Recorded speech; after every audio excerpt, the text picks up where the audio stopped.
they do, and I'm the best at what I do, and together it's like, it's on.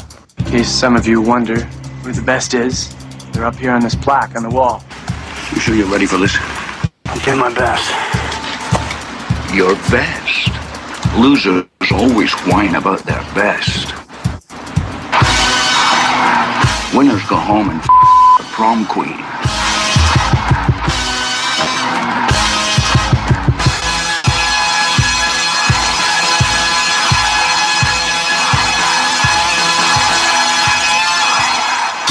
Here we go, boys and girls. The best soccer show, North American Soccer Network, NASN.TV. Jason Davis and Jared Dubois, Wednesday. 2 days till vacation. Yeah, congratulations on your vacation. I don't know what that feels like. I haven't had a week vacation in 2 years, like a full week vacation.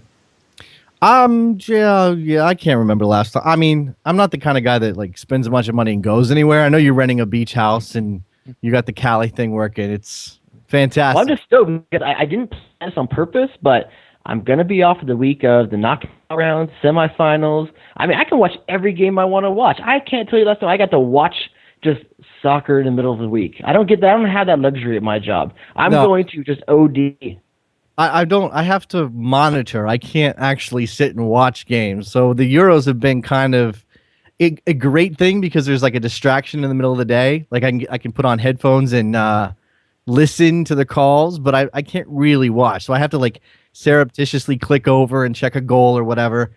But speaking of listening to calls, though, we're gonna have John Strong on tonight. We should definitely pimp that out now that we have the Portland play-by-play man, John Strong, on. The guy I think is probably the best MLS play-by-play guy in the country. That's just my. And that's what's interesting. I want to talk to him about that because it's a guy that I don't necessarily think that when he got into kind of doing radio and broadcasting, he's going to be doing soccer. Well, I mean, we can definitely ask him about his path. I know he's been doing it since before they made the MLS jump. So this isn't new for him. He's not new to the job the last couple of years for the Timbers. He's been there. He's been around. He's been in Portland. Been the voice of the Timbers for a while. All right, let's jump right in. We've got the lines open as we do every Wednesday night. 201-430-2378 is the phone number if you want to call us up. Anything on your mind tonight? I mean, we can even talk a little Euros. I don't know if we want to talk necessarily about who's going to win and picks and player of the tournament and all that stuff. But I am kind of interested, Jared, in who Americans, neutral Americans, not like my mom's Italian, I'm rooting for Italy, but neutral Americans who have no real connection to any country in Europe that are still in there are who they're rooting for. Because I'm a little torn. Like, do I want England to do well, or do I enjoy the Schadenfreude of it? I mean, what is? Well, it's interesting. I have a really small test segment of population that every day at my work, in the break rooms, the Euros are on TV every day. Soccer's not usually on in my work. It's always something else like True TV, something that pleases the masses of stupidity. And the games are on every day right now, and everybody's watching them. Guys I don't necessarily could think of as soccer guys, and guys that wouldn't consider them soccer guys. And it goes back to what we talk about all the time: is that Americans will tune in for the spectacle. But I'm okay with that because the knowledge is kind of getting on point on some of these guys. Guys that are grimy old white dudes that would every time I used to walk in would just hate on the fact that soccer was on, are talking to me about, hey, what was the Spain result? Or talking to me about what do you think is going to be a good matchup in the final? Is it going to be Germany and Spain and stuff like that? It's really interesting that there's an American story here going on with the Euros. I think the numbers show it. ESPN's numbers over 2008 are through the roof. They are destroying. It's like 185% increase from 2008. Now, why is that? Is it just a growing soccer culture? Is it the event? Did they put more promotion into it? I mean, obviously ESPN3 plays a factor. That's how I'm kind of keeping tabs on it during my work day. So I'm imagining millions of Americans are doing that. What is it about this tournament versus? There's a big part of it is the Landon Donovan moment, the Algeria game, that goal that captured the, like we said, the spectacle of the World Cup. It captured the national, the patriotic ties for soccer, and it brought a lot of people in. And I think people are willing to kind of put the chips in again for this Euro tournament they've heard about, and I think they're being rewarded because it's a very, very good tournament so far. I think it's mainly, and I hate to be kind of boring about this, but I think it's just mainly, it's just a natural progression. growing up the soccer nation. It's nothing more complicated than that. You can't point to a moment and say, oh, Landon Donovan's goal against Algeria kicked off this wave of soccer interest that ends up with 2012 the 2012 European Championships being a big deal. I don't think it's a direct cause and effect. I think that's maybe a small part of it, but I just think people will care more as we move along. And I kind of had this thought today. Again, it's one of my regular things about American soccer and the culture is when soccer is just big time soccer, international soccer, hopefully MLS one day, definitely the Premier League, that kind of thing. When those products are just another sport that gets put into your sports ticker on ESPN and gets mentioned in your recaps on sports talk radio and is just another sport that people flip by and stick with for 10 or 15 minutes before moving on to whatever else they're watching, that's when soccer is not made it, because I'm not worried about that anymore, but it's definitely part of the fabric in a way it's never really been before. And we're basically there. We're basically there. Our producer makes a good point. He just typed to us is that the kids who grew up with soccer over the TV, that first generation that grew up with soccer available to them on the TV, they're growing up. Yeah, and those are the key demographic right now that every advertiser wants to have. And these kids, they know what they're doing. They know what they're talking about. Kids who were in high school in 2008 and probably weren't able to watch much of the Euros, or in their early 20s in college. They're in college with nothing else to do but watch games all day. Let's go sit and watch some Euro games and everybody pick a team. But that's cool because that's what everyone else around the world is doing. Yeah, they're doing the same thing. Of course, and of course, I'm not even gonna bother complaining about they don't care as much about American soccer, whatever. It's all connected. We talked about this. I've come around on this idea that if your entry point is the EPL or European Championships or whatever, eventually you're gonna come around. And if you don't, fine, whatever. It's your deal. Yeah. Soccer being big is going to help everybody, MLS included. Again, I'm interested to see who are you rooting for? Do you have a rooting interest? Do you care? Or is he just looking for soccer? Me, I want to see Germany. I want to see Germany go pretty far. Everyone wants to see the Spain-Germany final because I think that really would give a true test of who the best team in Europe is. But I think that game would be a little bit boring.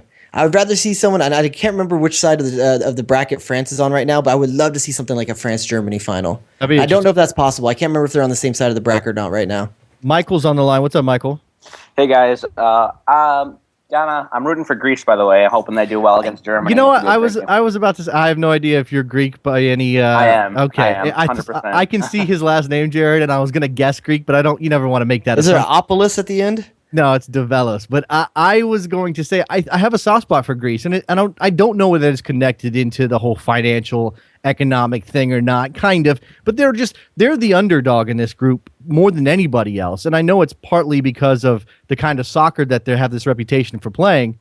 But I like seeing Greece do well, so I can kind of jive with you. I think that's the underdog team right now. Isn't that the one underdog team left? I think the big one. Yeah, I don't know. Is there anybody else that you could point to and say they're definitely?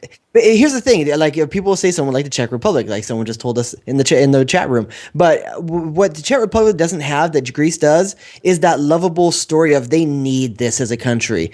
They need to have this kind of like this positive thing going on for them outside of the economic tragedy that's going on there. And I think that's one of the things that plays into this. When the politics become part of the storyline, I think it just makes the rooting interest more. And and I don't mean politics as in like people talking about with the Russia and Poland vibe that go into the stadium. Right. That's a whole different kind of politics. Where these guys just need a boost. But that plays into it, though. I mean, you kind of root for the home nations because of the crowds and everything else. You kind of get wrapped up into that. I mean, it's hard. This tournament is very weird with the racial stuff, which isn't really a major issue at this point, but it's definitely reared its head.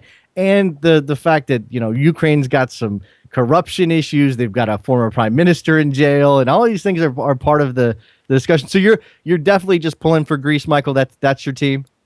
Yeah, I mean, I enjoy watching. There's always a couple of players I like watching on all the other teams. Balotelli, especially, he's just always a character. I have to love Balotelli. But Greece is my favorite team. I always support them outside of the U.S. U.S. is number one. So, Mike, are you stoked to see Balotelli come up against England then? I really am. I think he's going to do something spectacular. He always seems to do that, anyways. I mean, his goal in the last couple of minutes of the game was just ridiculous. And then, you're always expecting him to do something just out of this. Just so bizarre that no one's going to expect it. Yeah, pull it off a shirt or something like that. It's kind of you kind of ride a fine. Thanks for the call, Michael. Going to move on.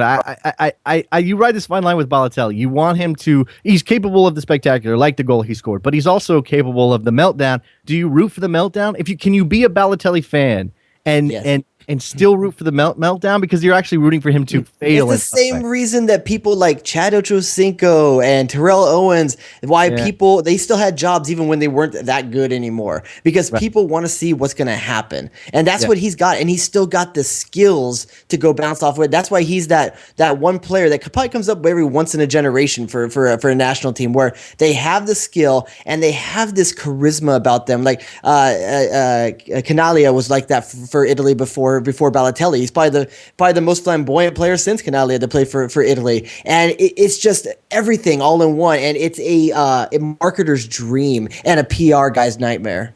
Yeah. Jonathan's on the line. What's up, Jonathan? Hey, guys.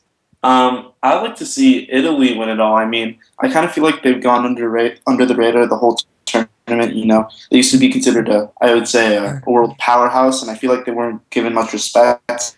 And I feel like they have a lot of storylines like you're talking about. No. I know why Jonathan wants Italy to win. Because then you could say that the U.S. beat the Euro champions. That'd be nice. Partly. I think we get up, but I don't think I can't root for Italy. I can't find myself rooting for Italy. There's nothing. What kind of likable thing is there besides Balotelli and his shenanigans or whatever? What other likable thing is there about Italy? I mean, they've got the match fixing thing hanging over everybody's head. Di Natale's a good story, but there's Cassano. That's not a very good story. Yeah, right, exactly. Cassano comes out and says some stupid things, and now that's tainting their tournament as well. I guess Rossi. Pirlo, and I feel like what he did this year and how he still has it at his age, and I guess partly I'm just rooting for him. Well, that's the thing about rooting for Italy. You're actually rooting for usually the senior citizen set, right? So if you have this thing, if you get to a certain age, I don't know how old you are, Jonathan. I'm guessing you're not as old as I am. But when you get to be about as old as Jared and I are, you start seeing players disappear that are younger. I mean, that are older than you. You see a guy your age still doing it. Oh, it makes you feel so good. Damn hard for that guy. Like when Jimmy Conrad died, when died when he retired. A little part of me died when Jimmy Conrad retired. Oh no! I'm gonna get slip of the tongue. That's gonna get back to him somehow. We're sending that. When he retired, a little piece of me died. Yeah, but you didn't say retired the first time. I meant to say retired. We're sending that over to Kick TV. So it's Italy. You have a second choice. Is there anything? This is kind of what I want to get to. Are you rooting for England at all, Jonathan? No, not at all. So completely unlikable. Yeah, in my opinion. I'm with you on that. Is it possible that Americans, the EPL is their league of choice, but not the England isn't their team of choice? That's kind of one of the storylines coming out of this, and there's this thing about how they have one of the best leagues in the world, but when they take away all the foreign players and just have the best English players, they're not very good. I mean, they're in the quarterfinals. Give them credit for that, but Ukraine outplayed them. But that's not what I want. That's not what I'm talking about. I'm talking about, for some reason, Americans like the EPL, but they don't root for England. And I think maybe that comes to the melting pot nature of the U.S., where it goes to a different level when it's about nationality. And there's plenty of people in this country with nationalities in Europe other than England, so they gravitate to that instead. But there are a lot of Americans who root pretty hard for England. I know a couple, I see them on Twitter. I don't know what their connections are. Maybe it's a parent or a grandparent. That's okay. I can't really speak, ill of people who root for England because they're parents from England. But if you have no real connection, if you're 6 generations removed from your English relatives coming over on the Mayflower or whatever, not 6 generations, but you know what I'm saying? How can you really root for England, have any diehard feelings for England? Maybe you go, okay, yeah, I know this guy and I know that guy. I kind of like Ashley Young because I'm a Manchester United fan, and I kind of like, Scott Parker because he's an everyman type player. I don't know. Nobody likes Scott Parker. So I went out on a limb with Scott Parker a little bit. But Joe Hart, people love Joe Hart, whether he plays for City or not. So what is it about England that for me, I don't know what it is that I kind of enjoy seeing them not win more than I would enjoy seeing them win. What is that? Is it just because I'm inundated with the English thing all the time? Probably. Right? I think for you, yeah, it's like every time England loses, their announcers lose 2 for you. So I think you like to see Englishmen suffer just so they. No, it's not about the announcers. It's not. All right, that's enough Euro chat. Let's come back. We'll reset. I want to talk about Ozzy Alonso. It's the best soccer show, North American Soccer Network, NESN.TV. Don't go anywhere. Jason and Jared will be right back.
Jason Davis, Jared Dubois, back on the Best Soccer Show, North American Soccer Network, live Wednesday edition. Phone lines are open, 201-430-2378. We touched on the Euros and England and all that stuff.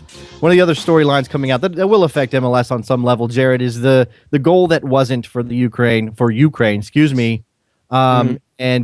the save off the line from John Terry, which wasn't. It was a goal. It should have been a goal, and it kicks up the goal line technology controversy once again. Sepp Blatter comes out on Twitter and says now he's supporting it. I don't know the exact words he used, but it's his hypocritical nonsense. At this point, all of a sudden he cares about goal line technology.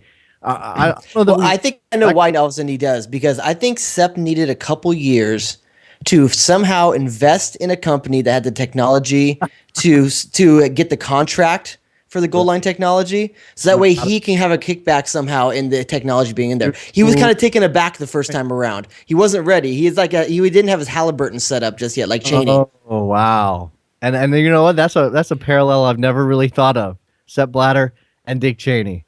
That works on a lot of levels. I'm just saying, you got to get your palms greased somehow, and government contracts or FIFA contracts, a good way to do it. Yeah, absolutely. And there's a couple of different things that they're looking at. The vote is right after the Euros. It's happening, I think, in Kiev. So they're gonna know whether or not they'll move forward with this pretty quickly after the Euros are over, and we'll see. And I know MLS, if you ever want goal line technology to pass, have a vote in Kiev after Ukraine is screwed. Well, I mean, it's not, they wouldn't have made it either way, even with the tie. But yeah, I mean, it's going to be interesting to see. I mean, it's a lot of money to spend on something that's going to be used 3, 4, 5 times in a season, and still, even with the extra official on the sideline and the end line, couldn't happen. It's still the call couldn't get right. It's too quick. It's just too quick. I mean, the human eye can only move so fast, and when you're talking, I mean, should he have called it? I guess. I mean, you have goal officials in hockey, and they seem to be able to do it pretty well. But it's a slightly different situation. All right, I want to talk about Ozzy Alonso. Word broke a couple days ago that Alonso got his U.S. citizenship. Now, you remember Ozzy Alonso was a Cuban defector, left the Cuban team in 2007 when he was with them for the Gold Cup in Texas, dipped out, did what so many Cuban players did, ended up catching on in the second division. I want to say Carolina, but I'm not positive about that. Look at his bio. And ends up, obviously being a very, very, very good MLS player for the Sounders, a first 11 caliber MLS player for the Sounders. Yeah. The first thing people talk about, because we just can't get away from it, the first thing people talk about is, okay, he's got a citizenship. Can he play for the United States men's national team? Can we get him? You make it sound like people shouldn't talk like that, though. I mean, if there's any good caliber person, you want to have that conversation if they can play for the U.S. I'm not saying that he's not good enough to play for the U.S. I think he probably is. I mean, he's certainly on the Kyle Beckerman level. If Kyle Beckerman's a player in this team, Ozzy Alonso would have a shot. Yeah. It's the breathless nature of it all. It's not that, oh my gosh, it's not asking if he could play. It's kind of taking it to this next level, like he can be a savior of some type. He'd be another nice player. You might be reading into that a little bit much. I think that you might be reading into that. I might be. Just the fact that people have the conversation doesn't mean that people are building him up to be the savior. But I think the conversation's natural to have. If there was a striker, then someone would be talking about a savior. If all of a sudden there was a good striker in MLS, or if you found out tomorrow all of a sudden Spindola could play for the U.S., everyone would be talking about him being the savior because at least he can score. Right. Well, there's always the discussion of whether club transfers over to country, and it doesn't all the time. And that's my biggest thing with Ozzy Alonso is that I would place him. Let's talk about depth, okay? Let's talk about power rankings of defensive midfielders. Can we, before we get to whether or not he would get into this team and who he would push out and that kind of thing, let's just talk about the actual mechanics of this and whether can play, because he did. Again, he played for Cuba in the 2007 Gold Cup. He made 2 appearances that would cap tie him by every FIFA rule that's out there. He is a Cuba player. Now, if because he left Cuba and therefore once he defected, Cuba said, all right, you're no longer a citizen of Cuba. There may be a loophole that says because they took away his citizenship, he could become eligible for the United States. Here's the section of the FIFA statutes that our friend Juan from the Mad About Football show put up on his Tumblr. If a player who has been fielded by his association in an international match in accordance with Article 5, blah, blah, blah, permanently loses the nationality of that country without his consent or against his will due to decision by a government authority, he may request permission to play for another association whose nationality he already has or has acquired. Okay, so he's acquired the U.S. citizenship, and the if you look at it this way, because you can look at it a couple different ways, Jared. Either he left Cuba and gave up his citizenship. It's the without his consent portion. Exactly. That's the key part. If he can prove to FIFA that he never wanted to not be a Cuban citizen and they took it away, then maybe he's got a chance. I think it's a fairly without someone putting a bag over his head and pulling him out of that department store in Houston and telling him you're going to stay in this country. His consent is that he chose not to go back to his country. It's semantics, because he knew what the repercussions were going to be when he defected. He knew. But did his country put him in a position where he had no other option? That's going to be his argument. And that's where the politics come in, and whether or not FIFA says, okay, we're going to give you a pass because Cuba is this type of governmental setup. I mean, really, but they're making judgments, and FIFA doesn't like the politics and the soccer to mix. So if they are going to say, okay, Fidel Castro, communist country, very restrictive, we're giving you a pass to play for the U.S. because of those aspects, doesn't it kind of open a can of worms that they might not learn anything about CONCACAF and FIFA in general is that if you're an island in the Caribbean, you have more power than any other country in the world. There is that. All right, so there's all sorts of shady stuff that goes down on islands down there. Now that we've established the rule that would come into play, let's pretend he's going to become eligible for the United States. This is where I have fun. Okay. This is old school big soccer stuff right here. Like this is like the kind of dirty like side of U.S. soccer banter that I enjoy. Okay, so let's play like this is like soccer Dungeons and Dragons right here. This is how geeky this level is of this can be. Okay, we're gonna roll a 20-sided die, and let's talk about power rankings for Ozzy Alonso. Where do you place him? Okay, let's just start going down the line. Okay, I think you and I both say Michael Bradley probably best center midfielder that's healthy right now for the U.S. national team, right? Okay, Michael Bradley. Behind Michael Bradley. Next up, let's say Jermaine Jones. Maybe Jermaine Jones is at the 2 spot behind Jermaine Jones. Yes, I would put him. Yes, I would put Jermaine Jones at the. Yes, go ahead. Okay. Let's go to the next level. Now, we're just talking, I'm not putting people like Jose Francisco Torres or Dempsey or Donovan in this because I think that's a different caliber, different kind of position player. Third person right now starting for the U.S. national team in that area of the field, Maurice Adu. Do you put him before or after Maurice Adu? I would put him. This is where it's at, huh? This is the line, I think. Yeah, this is the line. I would put him. Can I take the easy way out, or do I have to pick? That depends. What's the easy way out? The easy way out is to say that he and Maurice Adu are on a level on the same level. That would be the easy way out. That's so hard to do because one of them's playing in Scotland and one of them's playing in the MLS. I know. I guess I said the MLS. I know people hate out there sometimes when people say what? Screw it. I will put Ozzy Alonso ahead of Maurice Adu. And I think I did the same thing by here. Because here's the thing: I'm like most MLS fans, just in general. Unless you're a fan from RSL or from Seattle Sounders, I think most people are either a Beckman guy or Ozzy Alonso guy in terms of the best defensive midfielder in the league. Which is it's about right.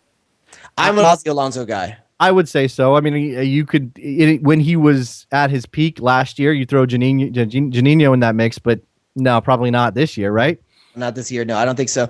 But what I think Ozzy Alonso brings that Beckman is, I think Ozzy Alonso could potentially be the first real destroyer that the U.S. has had since the Mastroeni and Chris Armas days. I think he is a straight up kind of destroyer style. Whereas you look at Maurice Adu, I think people talk about how he can go for a little bit more. And Jermaine Jones, I think he can be dirty, but I don't think he's that destroyer type. He's also someone that goes forward a bit more. I think Ozzy Alonso is a much more stay at home, disrupt, and make this team get down and dirty. Okay, so you would put him ahead of Maurice Adu and ahead just of barely, just like you, I think.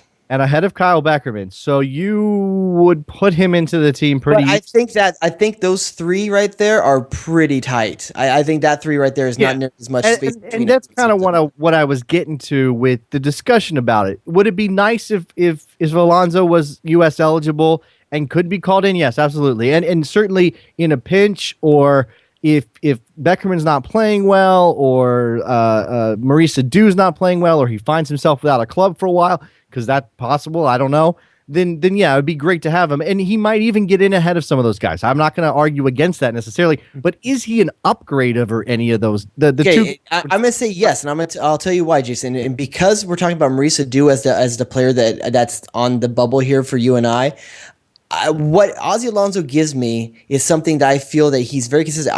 Ozzy Alonso will be a stay-at-home defensive midfielder that will free up Michael Bradley and will free up Jermaine Jones to be a little more of that box-to-box guy that Klinsman's trying to play him. I think what he brings on the defensive side of the ball is probably better than what Maurice Adu brings me.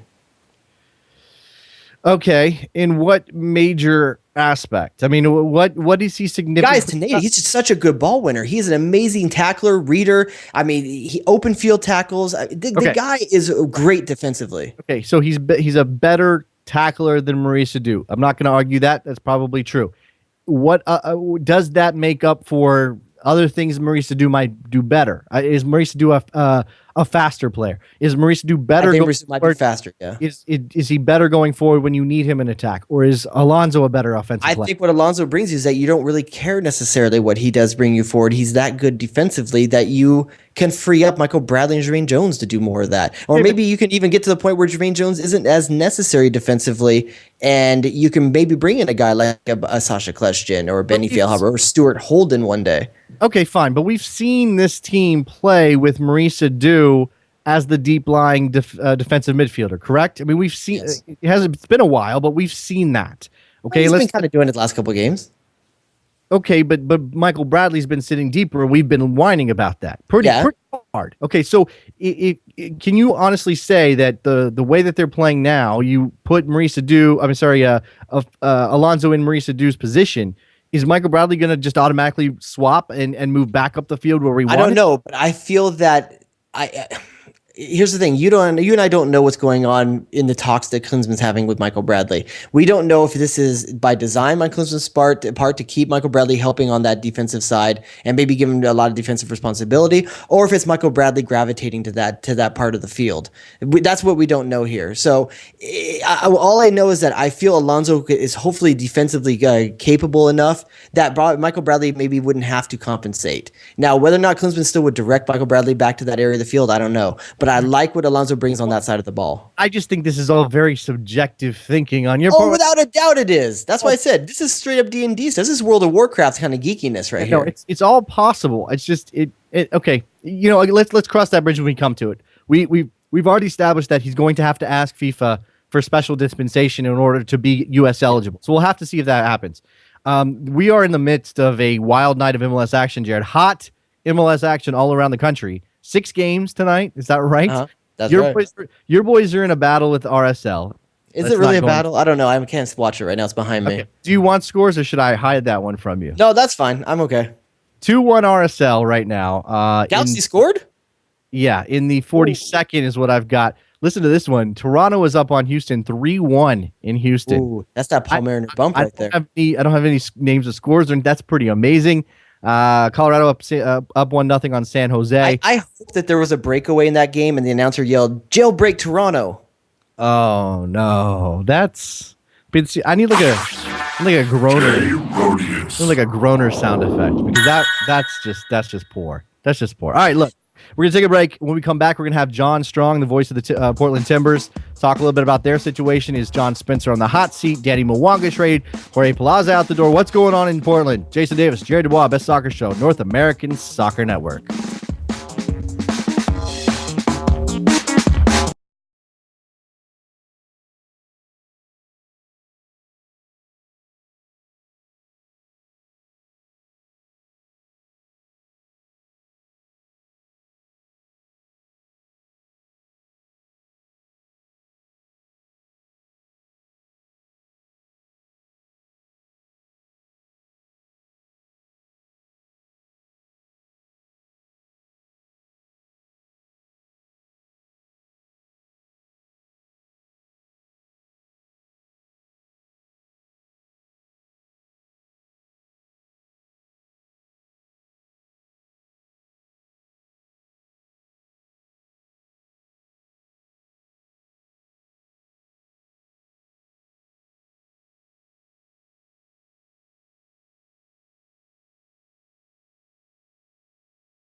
Jason Davis, Jared Dubois back on the Best Soccer Show, North American Soccer Network, NASN.TV. Go there for podcast goodness.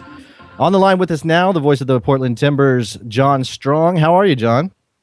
Doing good, guys. Thanks so much for having me on. I appreciate it. Thanks for joining us. Let's start. I have a pretty basic question here, and maybe I'm way off base. You can tell me: is John Spencer in any kind of danger of losing his job? That's a hard question to answer. What I will say is this: Merritt Paulson has said that he's not the type of owner that wants to fire a coach midseason, because as we've seen, rarely does it get much better after that. There are some examples of where, it took Chicago a while last year, and they got things going. Was that because of the coach or not? Hard to say. Vancouver, I don't know that firing Tord Arson necessarily had a huge impact, although Martin Rennie's done great this year. There's always, in any sport, there's that thing of, you fire the coach, okay, and who's going to coach the team tomorrow? And is that going to be better? What I will say is this. The pressure is certainly increasing. As much as they want to have a long-term view, it's not fun to be losing games. It's not fun to just not be winning games, and it's a vocal fan base. And the terminology I'm using for this game Sunday is, even though it's one game out of 34, it probably won't decide once and for all yes or no if the team makes the playoffs. Mm-hmm. It's a lot of emotional eggs in one basket, in these games against Seattle. And so I think it would do a lot of people around the organization, the city, a lot of good if this Timbers team won on Sunday. Well, it certainly would if it is warm, cool the seat a little bit if they can beat Seattle. That the thing that happened in Philadelphia, these are not exactly the same situations, but there's a lot of parallels. Obviously, Philadelphia made the playoffs in year 2, and they just fired their coach. They had a long-term view. It didn't work out. I understand not wanting to fire a coach midseason if you're not quite sure who's going to take over and whether or not it's going to get better, because if you don't want to fire a guy if you're not sure it's going to get better. But you can't stick with a plan that's not working either. Is there any sense? I mean, the trades and moving guys in and out and the signings and everything else, is there any sense that the plan's not working? Well, I don't know. To be perfectly honest, I don't know if that's what they're thinking. It's been a Murphy's Law of, listen, Kenny Cooper didn't score goals last year, and that was kind of their thing. He didn't score goals, at least not to the level we needed him to. And they said he didn't really play the role we wanted to be that target striker, so we moved him along and brought in a guy we felt was a better fit. Well, of course, Murphy's Law is Kenny Cooper has gone bonanza in New York, and I'm happy for him because I like Kenny a lot. It's a little bit, and I've joked with him through Stephen Keel, who's a friend of mine, of like, can you please tell him to stop scoring? But then Chris Boyd has had a hard time really getting rolling, even though he has had a hand in most Timbers goals this year. So that becomes the question: is that the player just being in a better situation in New York, a system that fits him better, and getting back to having success? Is that something about Portland? I think in general too. Is it the coach or is it the players? When John Spencer comes out after losses and says, you know what, the guys just didn't produce tonight, a lot of fans interpret that as him throwing him under the bus. But after they win, he doesn't come out and say we won because of me. He comes out and says the players played well. So you talk with John Spencer, and what he's saying is, listen, our tremendous young, filled with potential, which is a dangerous word as we're finding out, midfield players, they're not producing it. Darlington Nagbe has 3 goals, but they were an awful long time ago. Khalif Al-Hassan, after the opening game, no goals and no assists. Frank Songo, since the season has started, no goals and no assists. And I think it's a relevant chicken or egg question. Does that come down to the players and their level of performance and their consistency, or is that the coach who's put them on the field, the style and the tactics he's put them there? And I think it's a question whenever a team is losing, you have to look up and down. And the question has been asked, okay, is it just the players that have been brought in full stop? I think this team is better than they've shown. I think these players are capable of winning. I think that there's something there, or some things more accurately, that's blocking that from happening right now. John, when people think of Portland Timbers, I think a lot of people think of the fans and that Timbers Army up there and how much great support that they have. When I look at a couple of the unsuccessful clubs recently in the last couple of years, you look at a Toronto FC that had amazing fan support, a couple bad years, and now that's not looking so good up there. You look at Philadelphia Union, great support to start off. Some bad run of coaching decisions, a bad run of results. People are starting to question if the fans are going to stick around there. Is there any worry with the Portland side that if this team doesn't start producing anytime soon, is a little bit of the luster going to be off this Portland Timber Army that is up there and showing such great support week in and week out? Not in the short term, and not with the Timbers Army. If there's any concerns, it's just, they have an opportunity this summer, the Portland Trailblazers being out of the playoffs, Oregon Ducks football, which is the other massive thing here, waiting until more or less September. They've got 3 months in front of them to win the hearts and minds of a larger 2-point-some-odd million city that is, they can be mildly intrigued by soccer, but they haven't necessarily been fans before. As far as the hardcore and the Timbers Army, the sad truth of it is the Timbers have never really been historically, to say they haven't been that good historically, I think is unfair, but I mean, this is not necessarily out of the ordinary to have a Timbers team that, you look at the last 4 years of USL play, last 5 years, it was always one really good year and one really bad year. Every single season I have to laugh because we, and the fan base on the radio show that I do, every year we go through the same thing where the team goes through a tough stretch, and everyone makes fun of me for, reporting that, boy, the spirits are still staying high, and they think I'm just being an apologist. This kind of stuff has happened, and so it's not to, defend or excuse, but I think it's to say, and this is one thing that's been great, is this Timbers fan base and this Timbers Army, trust me, has not been a bunch of bandwagon people who just, caught on to the newest hot thing in town. These are most of them who have been here through some very, very lean seasons. So I don't think that that's really a concern. Let's get to some of the recent changes. The trade is made. Danny Mwanga for Jorge Palaza. Can you talk about? I mean, to me, it's smacked. I mean, obviously, the guy that pulled the trigger in Philadelphia is out the door already. But it smacked to me of just needing two guys needing a change of scenery, just not working out. Is that how you saw it from a Timbers perspective? Mwanga's a little younger, a little bit more exciting potentially, but not necessarily delivering at the moment. And Palaza just hasn't found his groove yet in MLS. I think it's a very accurate way of putting it. I think as far as Mwanga, the Timbers, as John Spencer put it, the minute he was hired back in August of 2010, the Timbers were interested in Danny Mwanga, and they had a lot of overtures to him during the offseason. So he was always a player of interest for this team for a number of reasons. As far as Jorge Perlaza going the other way, Jorge, and you got to give him credit, very smart player, made a lot of great runs off the ball, very fast, was very good at unsettling a back line and creating space, but really struggled scoring. And at the end of the day, as a forward, you're judged on more or less one thing, and you've got to produce those things. I think they got to a point where they needed to give Chris Boyd a partner, a guy that he could work well with, could combine with, but they could also take a little bit of attention off of him. And Perlaza just wasn't quite that guy because he wasn't scoring goals. I also don't think Darlington Nagbe is necessarily that guy because I think he is a better fit a little bit deeper in that midfield. And Mike Fusito, they're very excited about what he can provide, but, he's still kind of building up after really just being left off in the wilderness by Montreal early this season. So I think I think it very much was two teams saying, we need to kind of change the pace. Two individuals saying maybe a change of scenery could do me good and it could fit me better.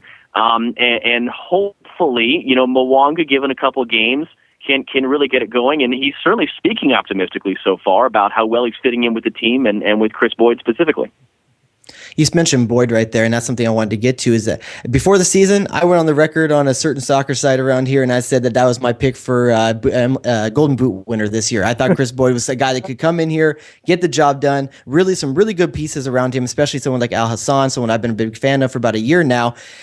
With Boyd, is it an issue of a complimentary striker, or is it an issue of service? To me, he's missed a few chances where it looks like it's almost an issue of confidence. Yes, being the short answer. I think it's all those things. I think there's been some games where he's been starved of service, and in addition to just not having goal-scoring opportunities, one of the things, and he's admitted this, that happens to a forward when you're not getting the service is you stop making those same runs, or you stop making the runs quite as hard, and it has an effect on you and your play. There have absolutely been games as well where the service has been there, but he's been a little bit off target. And goal scoring is all about confidence. Goal scoring is to soccer what, being a wide receiver is in football. It's a position where all the glory is there, but the opportunities are few, and it can mess with your head. And I think what we're seeing with Chris Boyd is a guy, too, let's not forget, that had kind of a lost year. He had the season last year in England where he had to go out alone and then found some success, had a disastrous move to Turkey where he wasn't playing and had to win a court case against them recently just to get paid. And sometimes it takes time to get back from that. Now, time is not something that is necessarily a luxury the Timbers have right now. It's already June, and for that matter, the second half of June. But everything that we hear is that Chris Boyd, in practice, looks tremendously good, tremendously sharp, tremendously on target. I think he's in the very same boat as a lot of these Timbers players, is struggling to transfer the good work they're doing on the practice field into the game situation. You're talking about confidence there, and what kind of backlash or confidence, deterrent has the Cal FC result been for this team? Have they been able to put this behind them, or do you think this is a cloud still kind of hanging over this team? I think the cloud is still there until they get it passed. I think they've said that it's passed, but until you come out, you get a win. I don't think you can help but kind of have that in the back of the mind there. But it was very, very quickly. All the players and the coaches were saying, listen, we have to put it behind us because it doesn't do us any good to dwell on it. I think, that's part of why when I talk about everyone in the organization, fans, players, everyone needs a catharsis. They need, because the last time they came out to Jeld-Wen Field, at least for a competitive match, there was a reserve game in there, was that Cal FC game, which was, that's something I would love to 10 years from now be able to look back and say, man, remember the night when they lost to the Cal FC team? That's not the case right now. You can't do that. This team needs a catharsis, and the opportunity is there. I mean, again, it's high risk, high reward. You take on a rival, it's either going to be a absolutely fantastic night or it's going to be a completely disastrous night. And there's very little in between. But that is the hope, is that what a win over Seattle could do to restore that confidence, restore that faith, restore smiles on everyone's faces, and hopefully, kickstart a run here where this is, I think, after this game, they've got 8 more consecutive against Western Conference opponents. So this is, I mean, you may have already kind of alluded to it. It's not quite make or break, but if there's any one regular season game that can be as loaded as possible, it's this one. It's pretty up there. And again, it's one game out of 34. It will probably not on itself decide one way or the other whether the Timbers make the playoffs. There's every possibility that it's a 1 or 2 point margin either way at the end of the season. You kind of look back, but just from an emotional standpoint, from a here and now standpoint, from a, what are people feeling in their head? What's the taste in their mouth standpoint? Yeah, this is kind of a big deal, which it should be. That's a good thing. Right. That is something that makes it incredibly exciting. Coming into the game, showing up at the stadium, having the energy and having that buzz, and ideally, whatever's happened over the last couple of weeks, everyone's pulling in the same direction to try to make this thing happen. And it's interesting, and I hope this is not a spoiler alert for your listeners, but I can't help but notice I'm watching out of the corner of my eye as Kansas City has just scored on Seattle. Uh-oh. Potentially, this could be their, a 6-game winless streak for them. It's not like they're coming in flying necessarily either. So there's going to be a lot of emotion wrapped up in this 90 minutes of soccer on Sunday. It's going to be a heck of a lot of fun. John, I got to give you a little fun question here before we let you out. In order, tell me the most manly names in American soccer between Johnny Steele, Jonathan Leathers, and John Strong. Well, I have to recuse myself because I don't think I can be that. Even though I work in an industry that is full of incredibly egotistical people, I don't think I can quite set myself up that much. I got to go with Jonathan Leathers just because Johnny Steele, he's someone the Timbers have known for a while from his days with Puerto Rico, but he also had a part to play in that collapse against Salt Lake, which I think had a long hangover. So even though Jonathan Leathers plays for a rival, the Vancouver Whitecaps, I think to completely miss the point of your original question, I'm going to have to go with him. All right, that's John Strong, voice of the Portland Timbers, my favorite MLS play-by-play guy. Thanks a lot for joining us, John. We really appreciate it. And thanks for the compliment, guys. I appreciate coming on. Have a good night. Thank you, too. Good luck on Sunday. We'll say that. Thank you. For what little part I have to play in it, I appreciate it. Sure. All right, bye. All right, everybody, let's take a break. When we come back, I don't know. What are we doing? Wrapping up? It's the best soccer show. North American Soccer Network, NESN.TV. Jason and Jared, don't go anywhere.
Jason Davis, Jared Dubois back to close out the best soccer show for Wednesday, June 20. Is it 20th? 20th on the nose.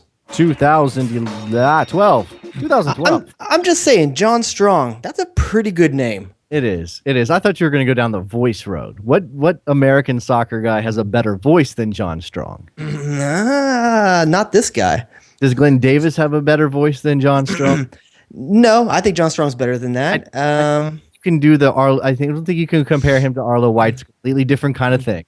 No, different vibe for sure. And you know what? I forgot. I was telling you I was going to ask him about this, and that a guy that I don't necessarily know got into radio based on what I know about him for soccer coverage, and now he does it, and he's one of the best in the country. And kind of wonder about if he feels like he was a soccer guy when he came to the sport. But I don't know.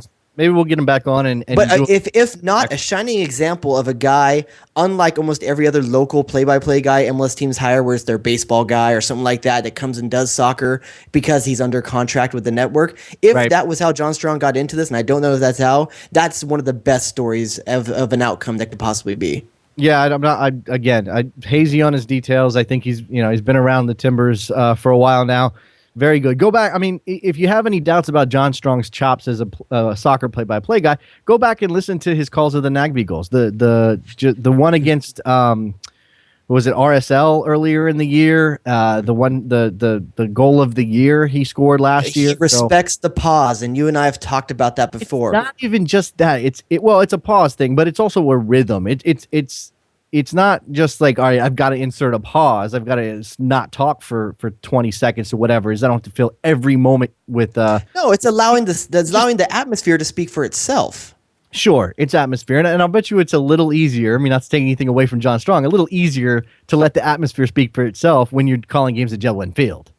That's it's loud there. They're singing all the time. You can give that time that crowd a chance to butt in and give your broadcast something else. Anyway, thanks to John Strong for joining us. Portland Timbers are like the auto-tuning of soccer.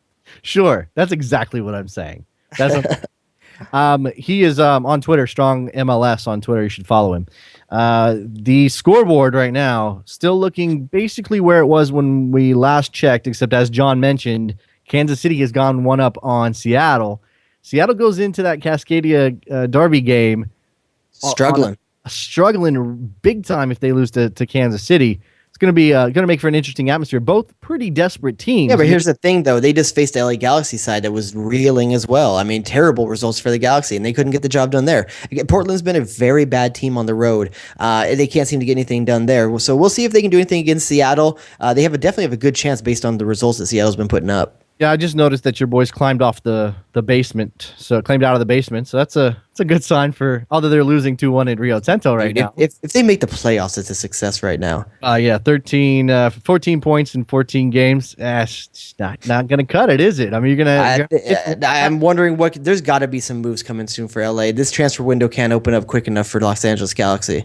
Well, I mean, is it still all about your center backs? How far out is Omar? Is he another couple months? Actually, returned to training last week, so we'll see how far along. I mean, with the ACL, you never really know what that means. Just is he running? Is he doing some bike work? I don't really know. I don't think he's necessarily in scrimmages right now, but he's back on the field, and that's a good thing. I don't know what kind of signings we're looking at. I mean, we always get an influx of some talent in the summer, and obviously the big names, that's when the big names come over from Europe and that kind of thing. So I'm not sure what we're getting there. But even if we don't get a lot of those names, Jared, it's setting up for a nice end-of-season run just with the players that we haven't been – the players have been out with injury that are coming back. David Ferreira was in training for FC Dallas today. That I saw that on Twitter.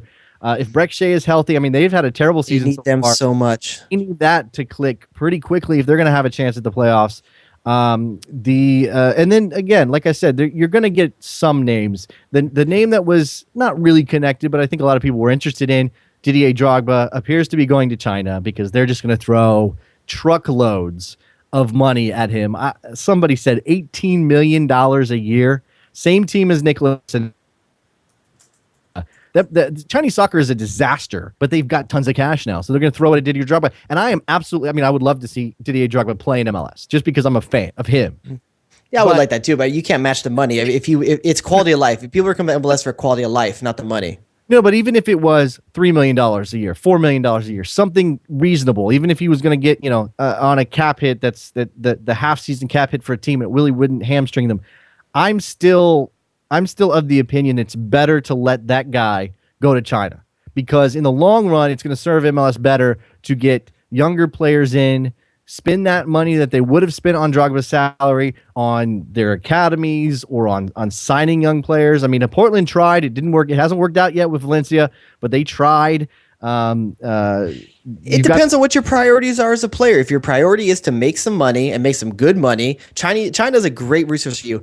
If your priority is to maybe get to third base with Kim Kardashian, come on over to MLS. You're gonna have that shot. Yeah, sure. Yes, absolutely. Again, she doesn't really profile much. I mean, she's pretty much open for action. Oh, okay. Yeah, it's 3 in one show. I don't know that's a record, but that's pretty. Sorry, Kanye, my bad. Seattle tied 1-1 with Kansas City. Patrick Yanni with a scissor kick. Is that what I'm seeing? Those words don't go together. Those words don't go together. Don't make sense to me. They started the word with they started the name with the letter I. They misspelled it Brahimovic afterwards. Yes, right. If you expect anyone to come through with a scissors kick goal, it's E. Brahimovic. You were mentioning Omar Gonzalez and David Ferreira a little bit ago, and I'm going to give you a little bit of a pick your poison here based on those two players. All right. Go ahead. Which team needs that player back more to turn their season around? LA Galaxy with Omar Gonzalez or Dallas with David Ferreira?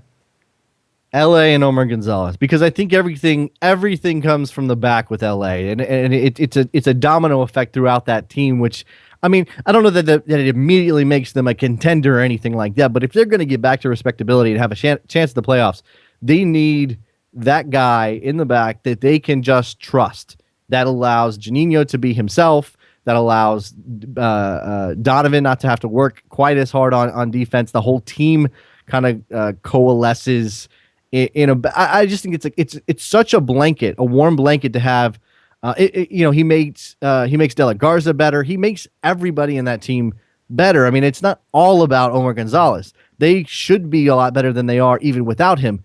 But if you get him back right now, it starts a chain reaction, and I think that they could at least threaten for a playoff spot at the end of the season. And then once you get in the playoffs, anything can happen. So, yeah, I think we were talking about the summer transfer window too. A little bit of rumors out there flying around Jeff Cameron right now. How much do you buy Jeff Cameron as a mid-table EPL guy? Is he that good? You think you have to look at it this way, okay? Until going into the season, if Stu Holden is healthy and everything comes together, you thought Bolton could be a mid-table-ish EPL team, right? Yeah. And they just bought Tim Ream. Okay. So for me, is Jeff Cameron as good or better than Tim Ream? And right now, last season, yes. Right now, I don't feel the same way about him. I don't know why. But I think he can be. And I think he can actually be. They just let 3 goals into Toronto, dude. Yeah, no, that's not good. That's not good. I'm going to go back and look at this. I think one of those goals was definitely offside, but I'm going to have to go back and look.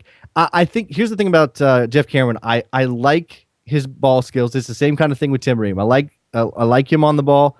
I think Tim Ream is a better natural defender because I think Tim Ream he's played it much longer. He's got the positioning down a little bit better. He's prone to an error or two every now and then, but generally speaking, he's in the right place for the most part. He can lose a mark. Everybody loses a mark.